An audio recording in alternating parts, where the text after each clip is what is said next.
Hello friends, welcome to Destination SSC. So आज की जो हमारी वीडियो होगी, ये वीडियो होगी पॉलिटी के ऊपर। पॉलिटी की जो एक वीडियो है, जो प्रैक्टिस वीडियो है फर्स्ट वाली, वो मैंने ऑलरेडी अपलोड कर दी है, आप वो वाली देख लेना। और उसका जो कंटिन्यूअस वीडियो है, ये सेकंड वीडियो है उसका।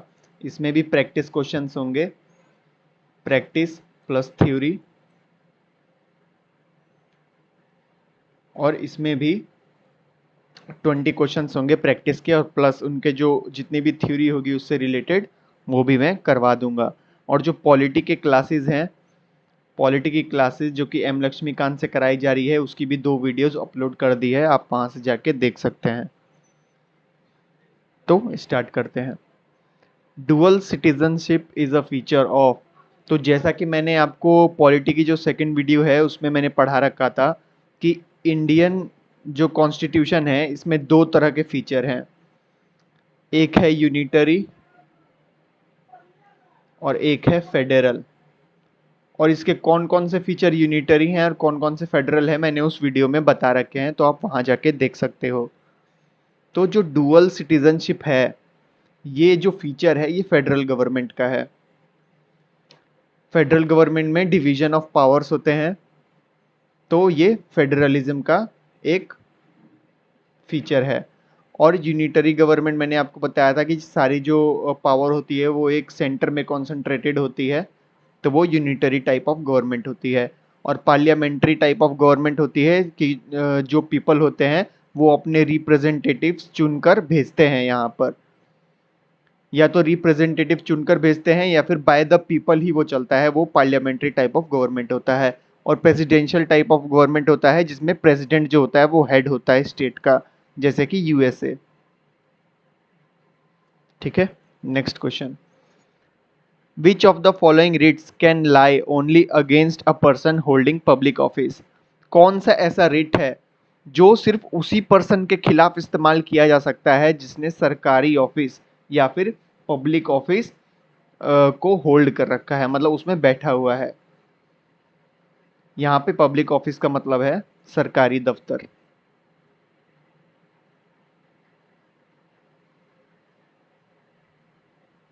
आसान भाषा में तो इसका आंसर होगा मैंडेमस। मैंडेमस का जो मतलब होता है, उसका मतलब होता है वी कमांड। अगर कोई सरकारी कर्मचारी है और वो अपना काम सही से नहीं कर रहा, तो उसके खिलाफ हम जो रिट है मैंडेमस, वो इस्तेमाल कर सकते हैं और उसको फोर्स कर सकते हैं कि वो अपनी ड्यूटी करे। इसका मतलब है डू योर ड्यूटी।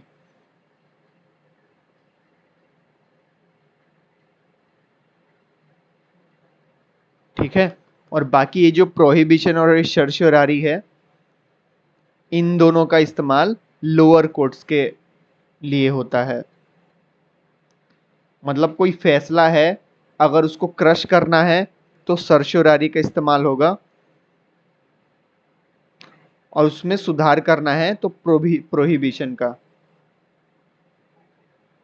और ये जो ऊपर के कोट होते हैं, जैसे कि मैंने अपने इस थ्योरी क्लास वाले वीडियो में बताया था, जो कल या परसों अपलोड की थी, उसमें मैंने आपको बताया था कि ये जो कोर्ट है ना, ये इंटीग्रेटेड है। सबसे ऊपर सुप्रीम कोर्ट है, उसके नीचे हाई कोर्ट है, हाई कोर्ट के अंडर में छोटे डिस्ट्रिक्ट कोर्ट्स आते हैं, सिविल कोर्ट्स आते हैं, तो ये सब है। तो ये इंटीग्रेटेड है। मगर अगर कोर्ट को ऐसा लगता है कि ये जो सबसे लोअर वाला कोर्ट है, ये लोअर वाला कोर्ट है, ऐसा हाई कोर्ट को लगा कि ये ठीक से काम नहीं कर रहा है, तो उसको ठीक से काम करवाने के लिए या तो प्रोहिबिशन का इस्तेमाल करेगा और सर्श्योरारी का इस्तेमाल करेगा। मगर वो कब कब प्रोहिबिशन का इस्तेमाल करेगा और कब कब सर्श्योरारी का? प्रोहिबिशन का मतलब होता है कोई भी फैसला वो देने वाला हो, उसने फैसला सुनाया नहीं है, उसने ठीक से जांच नहीं करी, तो प्रोहिबिशन का इस्तेमाल होगा। या फिर कोई फैसला उसने दे चुका हो और वो फैसला सही नहीं है, तो सर्श्योरारी का इस्तेमाल होगा। और ये दोनों ऐसे चीजें हैं जो लोअर कोर्ट्स के लिए इस्तेमाल होता है, प्रोहिबिशन और सर्श्योरारी, याद रखना। मैंडेमस इसका आंसर था। जो किसी पर्सन जो पब्लिक ऑफिस होल्ड करता है, सरकारी ऑफिस होल्ड करता है, उसके लिए मैंडेमस इस्तेमाल करते हैं कि हम कमांड करते हैं आप अपनी ड्यूटी कीजिए। ठीक है। और हबीज कॉर्पस को जो मतलब कोई गलत डिटेंशन होता है, किसी ऐसे इंसान को जेल में डाल दिया गया है और उसकी पेशी नहीं हुई है गलत तरीके से गिरफ्तार करके, तो उसके लिए हबीस कॉर्पस का इस्तेमाल होता है। फ्रेटर्निटी मीन्स, फ्रेटर्निटी जो अपने इंडियन कॉन्स्टिट्यूशन में लिखा हुआ है, इसका मतलब क्या है? मैंने फर्स्ट वाली जो पॉलिटी क्लास है थ्योरी की, उसमें मैंने आपको बताया था कि एल ई एफ क्या था। एल ई एफ जो था, ये ट्रिनिटी थी इंडियन कॉन्स्टिट्यूशन की, इसको ट्रिनिटी कहा जाता है। ठीक है। एल का मतलब था लिबर्टी,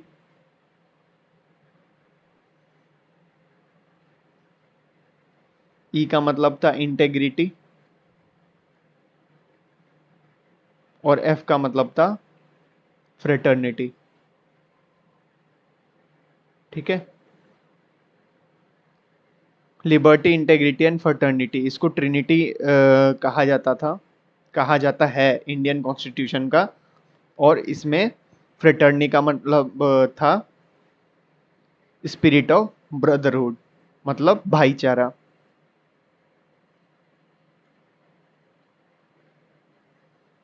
ठीक है। अगर किसी को नहीं पता इस एलईएफ के बारे में, तो वो वीडियो जाके देख लेना।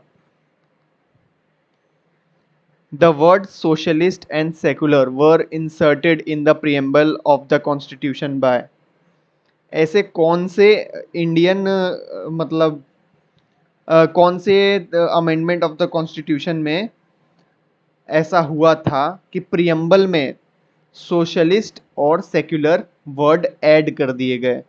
कौन से अमेंडमेंट में इसको ऐड किया गया था, वर्ड सोशलिस्ट और सेकुलर?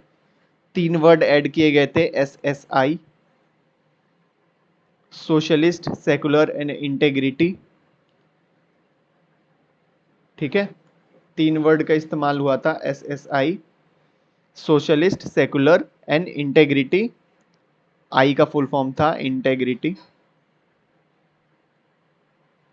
ये जो ऐड किया गया था, ये इंदिरा गांधी की सरकार में ऐड किया गया था।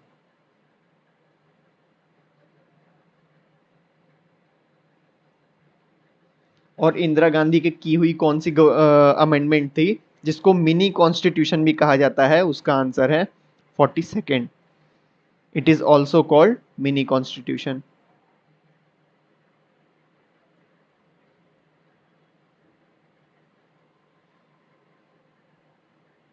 बहुत ज़्यादा इसमें चेंज किया गया था, कॉन्स्टिट्यूशन में चेंज किया गया था इसमें। और इसी को अमेंडमेंट के दौरान सोशलिस्ट, सेकुलर और इंटेग्रिटी जो है प्रियम्बल में डाला गया था।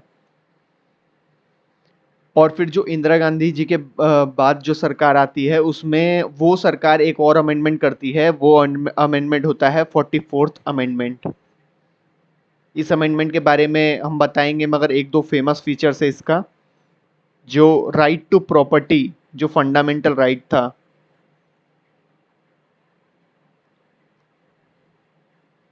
इसको रिमूव किया गया था आर्टिकल 19 से। ठीक है। आर्टिकल 19 से रिमूव करके आर्टिकल 300 में इसको डाल दिया गया था। राइट टू प्रॉपर्टी, जो कि पहले फंडामेंटल राइट था, और बाद में इसको रिमूव करके आर्टिकल मतलब 44th अमेंडमेंट में राइट टू प्रॉपर्टी को फंडामेंटल राइट से रिमूव करके उसको लीगल राइट बना दिया गया, और आर्टिकल 300 में उसको डाल दिया गया। बाकी अगर बात करें कि 16th अमेंडमेंट, तो 16th अमेंडमेंट में क्या हुआ था?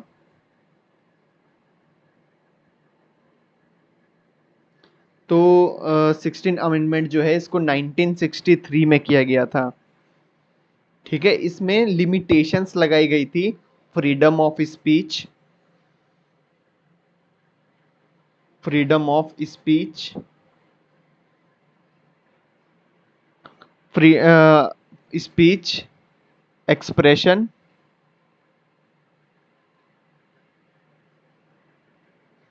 और peaceful assembly.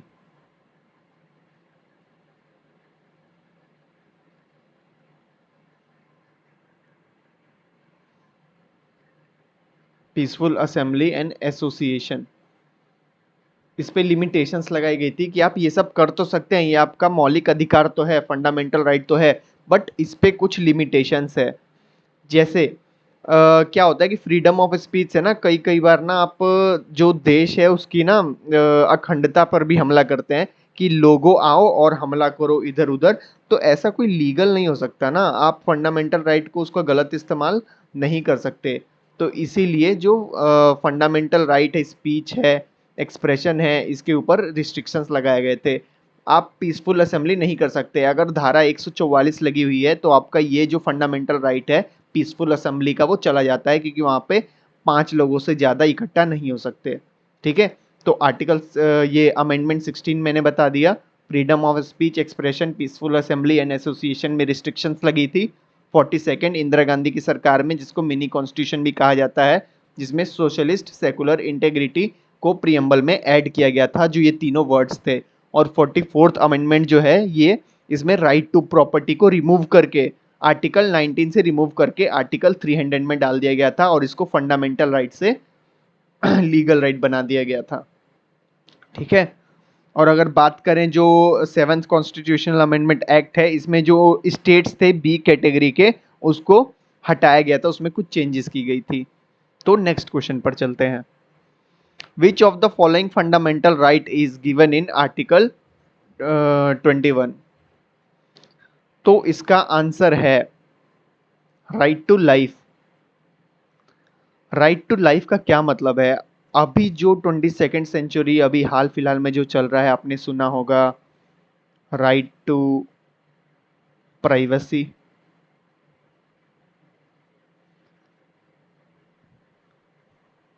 Right to travel, मतलब जो ट्रेवलिंग वगैरह के लिए राइट टू ट्रेवल, या फिर मूवमेंट, ट्रेवल या मूवमेंट, ये जितने भी चीज़ें होती है ना, ये आर्टिकल 21 के अंदर ही लाई करती हैं। और ये जितने भी ये लोग कर रहे हैं ना कि हमको फ्रीडम है, प्राइवेसी है, ये है वो है, वो सारी राइट टू लाइफ के अंडर में ही आती है, जो कि आर्टिकल 21 के अंडर में है। और बाकी मैंने राइट टू प्रॉपर्टी बताया था, जो कि पहले फंडामेंटल राइट्स में था, आर्टिकल 19 में इसको एबॉलिश करके 44th अमेंडमेंट में आर्टिकल 300 में डाल के लीगल राइट बना दिया गया। ठीक है। और राइट टू इक्वालिटी जो है ये आर्टिकल 15 में है।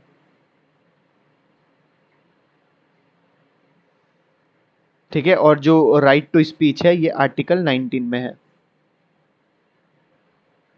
तो आर्टिकल 21 में जो है वो है राइट टू लाइफ। ठीक है। Next question. How many fundamental rights are mentioned in Indian constitution? तो इसका आंसर है प्रेजेंट, एज पर 2023 प्रेजेंट में 6 है, मगर पहले 6 नहीं था, पहले 7 था।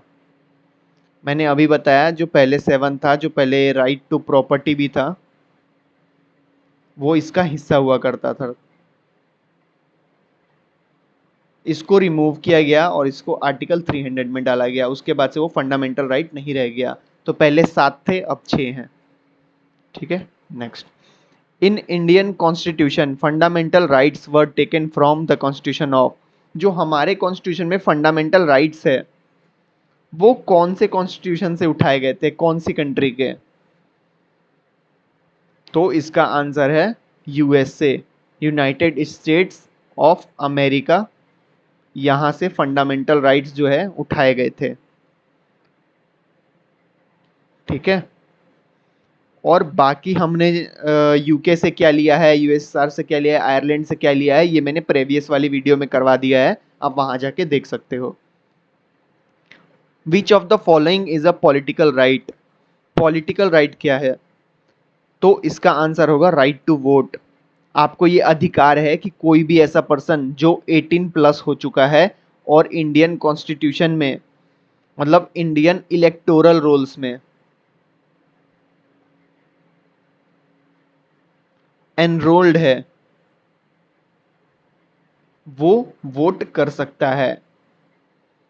ठीक है।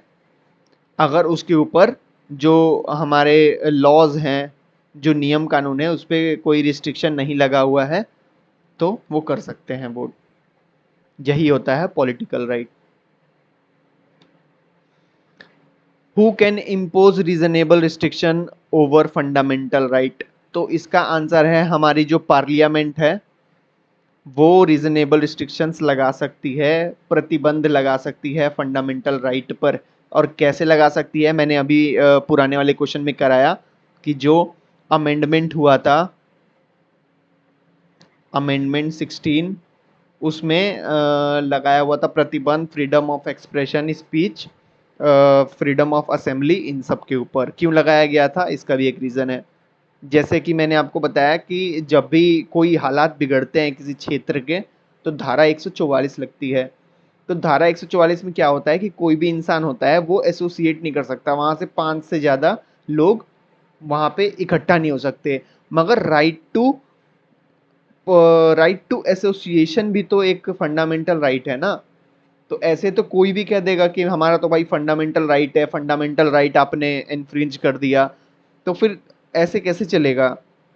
हाँ, इनको भी तो कानून व्यवस्था देखनी होती है। तो पार्लियामेंट के पास उन्होंने कानून बना दिया कि जो पार्लियामेंट है थोड़े बहुत रिस्ट्रिक्शन लग सकते हैं। अब आपको राइट टू ट्रेड है, अब ऐसा तो आप नहीं कर सकते कि आप ट्रेड के नाम पे गन्स बेचो या फिर बच्चे बेचो, उसके ऊपर भी रिस्ट्रिक्शंस है ना। गन्स नहीं बेच सकते, बच्चे नहीं बेच सकते, उसके ऊपर भी रिस्ट्रिक्शंस है। इसीलिए जो पार्लियामेंट है वो रिस्ट्रिक्शन लगा सकती है फंडामेंटल राइट पे। इस पे अमेंडमेंट करना पड़ता है। ठीक है, next, provision of citizenship in India constitution became applicable in? तो इसका आंसर है 1950। 1950 में हमारा जो सिटीजनशिप वाला प्रोविजंस थे वो काम करना इस्तेमाल कर दी शुरू हो गए थे जैसे ही हमारा कॉन्स्टिट्यूशन काम करना इस्तेमाल किया। तो सिटीजनशिप हमारे कौन से पार्ट में है? तो कॉन्स्टिट्यूशन के पार्ट 2 में है। कॉन्स्टिट्यूशन पार्ट 2 में है सिटीजनशिप के बारे में। Which of the following is not a fundamental right as per the Indian constitution? कौन सा है जो फंडामेंटल राइट नहीं है? तो इसका आंसर है राइट टू एजुकेशन। ठीक है, बाकी ये जो फंडामेंटल ये जो है राइट टू स्पीच, ये फंडामेंटल राइट है under article 19। Right to life fundamental right है under article 21। And right to information ये भी आपका फंडामेंटल राइट है अंडर आर्टिकल 19। ठीक है, सिर्फ ये वाला जो है राइट टू एजुकेशन ये फंडामेंटल राइट नहीं है। ठीक है, हालांकि ये फंडामेंटल राइट 21A में इसमें लिखा हुआ है, मगर उसमें ये लिखा हुआ है कि जो भी बच्चा है जो 6 से लेके 14 ईयर्स तक की एज का है, उसकी जो एजुकेशन है फ्री होनी चाहिए 6 से लेके 14 साल की उम्र तक। और उसके ऊपर जो एजुकेशन है वो इतना मैंडेटरी नहीं है, इसलिए right to education fundamental right नहीं है। Which of the following is issued by the court in case of an illegal detention of a person? मैंने प्रेवियस वाले क्वेश्चन में ही बताया था कि जब भी किसी इंसान की कानूनी तौर पर गिरफ्तारी नहीं होती तो उसके उसके लिए हबीस कॉर्पस का इस्तेमाल किया जा सकता है। अगर कोई इंसान अपना ऑफिशियल इंसान मतलब जो सरकारी नौकर है वो अपना काम नहीं करता है तो मैंडेमस लगेगा। या फिर इंग्लिश में अगर आप स्टूडेंट है तो होगा पब्लिक ऑफिस। पब्लिक ऑफिस का कोई बंदा अपना काम नहीं करता है तो उसके लिए मैंडेमस का इस्तेमाल होगा। और अगर सर्शियोरारी मैंने बताया कि ये लोअर कोर्ट्स के लिए इस्तेमाल होता है ऑर्डर क्रश करने के लिए। और को वोरंटो आप अथॉरिटी मांगने के लिए कि आपके पास क्या अथॉरिटी है कि आप किसी ऑफिस में बैठे हैं सरकारी। ठीक है, how liberty can be limited? Liberty मैंने आपको बताया जो भी लिबर्टी है आर्टिकल 19 में आपका मेंशन्ड है। Right to freedom, right to speech, right to trade, right to association, ये सारी चीज़ें आर्टिकल 19 के अंदर मेंशन्ड है और इसको बाय लॉ रिस्ट्रिक्ट किया जा सकता है। जैसा कि मैंने आपको बताया राइट टू एसोसिएशन है मगर धारा 144 लग जाए तो आप एसोसिएट नहीं हो सकते। तो ये बाय लॉ आपको आपका फंडामेंटल राइट रोकता है। ठीक है, विच of the following is justiciable in nature? ऐसा कौन सा चीज है कि अगर उसके साथ छेड़छाड़ हो तो आप कोर्ट में जा सकते हैं? इन चारों में से कौन सी चीज है? तो इसका आंसर है फंडामेंटल राइट्स। अगर फंडामेंटल राइट्स के साथ कोई छेड़छाड़ करे तो आप उसको कोर्ट में जा सकते हो। और ये कौन सा आर्टिकल आपको इतनी अथॉरिटी देता है कोर्ट में जाने के लिए? आर्टिकल 32। मैंने आपको बताया था वीडियो में। और फंडामेंटल ड्यूटीज जो है ये आर्टिकल 51A में है, और ये डीपीएसपी जो है ये पार्ट 4 में है। ये दोनों जस्टिसेबल नहीं है। अगर इसके साथ छेड़छाड़ होती है तो आप इसको लेके कोर्ट में नहीं जा सकते कि मेरा जो फंडामेंटल ड्यूटी है वो इन्फ्रिंज किया गया है, या फिर डीपीएसपी जो है वो इन्फ्रिंज किया गया है। आप इसको चैलेंज नहीं कर सकते कोर्ट में। मगर आपका फंडामेंटल राइट अगर इसके साथ छेड़छाड़ होती है, फंडामेंटल राइट्स के साथ या फिर मौलिक अधिकार, इसको आप लेके आर्टिकल 32 के अंदर आप कोर्ट जा सकते हो और उनसे गुहार लगा सकते हो कि मेरा जो अधिकार है वो छीना गया है और मेरे को इंसाफ मिले। As per the Indian Constitution, under which condition freedom of expression is taken away from the citizen? Freedom of expression है जो कि आर्टिकल 19 के अंदर आता है, और मैंने आपको बताया था कि ये किसके द्वारा हटाया जा सकता है। फ्रीडम ऑफ एक्सप्रेशन, अगर आप जेल में बंद हो तो आपको फ्रीडम ऑफ एक्सप्रेशन नहीं मिलेगा, क्योंकि आप भड़काऊ बयानबाजी कर सकते हो, आपको रोका जा सकता है एक्सप्रेशन देने से। ठीक है, अगर आप जेल में बंद हो, इम्प्रिजनमेंट मतलब जेल। वीटो आपको पता है ये प्रेसिडेंट इस्तेमाल करता है, तो ये तो होगा नहीं। कोप जब मिलिट्री टेक ओवर करती है, मिलिट्री टेक ओवर करती है। और सेंसरशिप, ये ऐसे कोई रिलेटेड नहीं है इससे। ठीक है, तो इम्प्रिजनमेंट इसका आंसर होगा। The prevention detention act curtailed, ये किसको हटाता है प्रिवेंटिव डिटेंशन? तो मैं आपको बताता हूँ सबसे पहले प्रिवेंटिव डिटेंशन क्या होता है। अभी रिसेंट केस हुआ था जब कश्मीर में आर्टिकल 370 और 35A को हटाया गया था। तो महबूबा मुफ्ती, फारूक अब्दुल्ला और कुछ और नेता थे कश्मीर के जिनको नज़रबंद कर दिया गया था घरों के अंदर। तो प्रिवेंटिव डिटेंशन क्या कहता है कि अगर सरकार को लगता है कि ये बंदे जो हैं कुछ गड़बड़ कर सकते हैं, मतलब सरकार कहीं कुछ करने वाली है, उनको लगता है कि ये बंदे हैं, ये लोगों को बुलाकर लोगों को भड़काकर गड़बड़ कर सकते हैं, तो ये पहले ही इनको जाकर अरेस्ट कर लेगी। जैसा कि महबूबा मुफ्ती और उमर अब्दुल्ला और इन सब के साथ हुआ था कश्मीर में 370 और 335। तो ये इनके राइट्स इन्फ्रिंज किए थे, इनके राइट्स ख़त्म किए, इनके बोलने के राइट्स, एक्सप्रेशन के राइट्स, इनके मूवमेंट के राइट्स, इनके मतलब जितने भी स्पीच वगैरह है सारे राइट्स इनको इनके इन्फ्रिंज किए गए थे।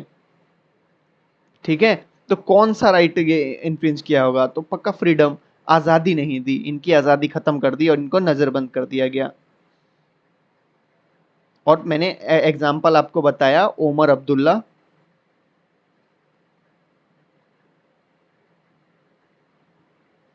Mehbooba Mufti,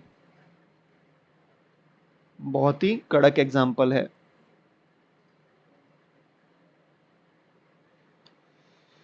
right to vote, right to vote ये क्वेश्चन मैंने बताया था पीछे ही। तो ये जो है पॉलिटिकल राइट है, आप सबको अधिकार है जो भी 18+ हो चुके हैं और आपका अगर नाम है इलेक्टोरल लिस्ट में तो आप जाकर वोट डाल सकते हो अपना, और ये आपका पॉलिटिकल राइट है। Idea of welfare state are contained in, जो आपका एक बढ़िया स्टेट, बढ़िया सरकार बनने के जो मापदंड है वो कहाँ पर दिए गए हैं? तो वो डीपीएसपी में दिए गए हैं। भले ही ये जस्टिसेबल नहीं है, इट्स नॉट जस्टिसेबल।